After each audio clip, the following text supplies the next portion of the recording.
জেহাদ শিক্ষাৰ বিকাশ বুলি ক'লে আমাৰ আপত্তি নাই। জেহাদ মানে গণ্ডগোলীয়া শব্দ।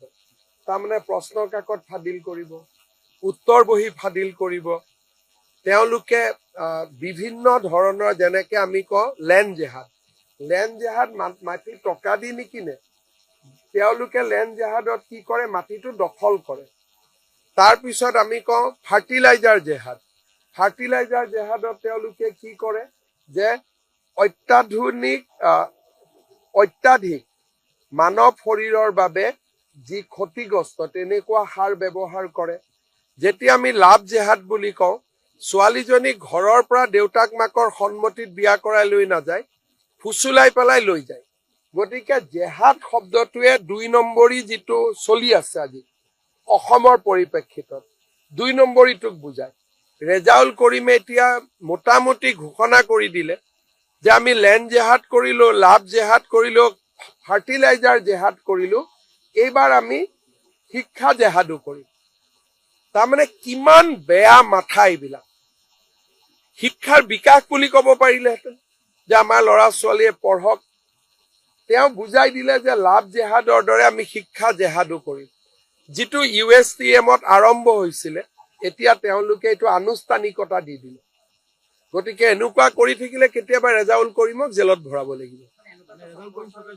নহয়, কেতিয়াবা। আজি এতিয়ালৈকেতো আইন ভাঙা নাই, মুখেদি ক'লেতো আইন নাভাঙে। কিন্তু এনেকে বেছি বেছি কথা কৈ থাকিলে জেলত যাব লাগিব। চক্ৰ নাই। মিয়া মুছলমানৰ একাংশই এনেকুৱাই কৰি থাকে।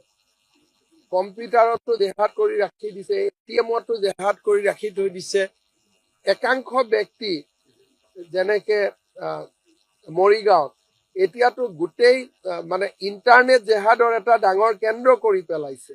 এইবিলাক চব ডকুমেণ্টেড ব্যৱস্থা হয়। একাংশ লোক এনেকুৱা আছেই, আৰু তেওঁলোকে অসমখনটো খাই পেলাব। আজি বিজেপি আছে বুলি কৰবাত বাচি আছে, নহলে এইটো ৰেজাউল কৰিমৰ দৰে মানুহটোতো আমাৰ বৰ ঘৰতে সোমাব। কি কৰিছে কি কৰা নাই বাকী আপোনালোকে টিভিত কওক। মোৰ মুখেদি উলিয়াই আকৌ ষ্টুডিঅ'ত বহি তেওঁক ছাপোৰ্ট কৰি টক শ্ব' কৰিব, সেইটোতো কৰি লাভ নাই। মোক কোনো TRPৰ সামগ্ৰী নবনাব।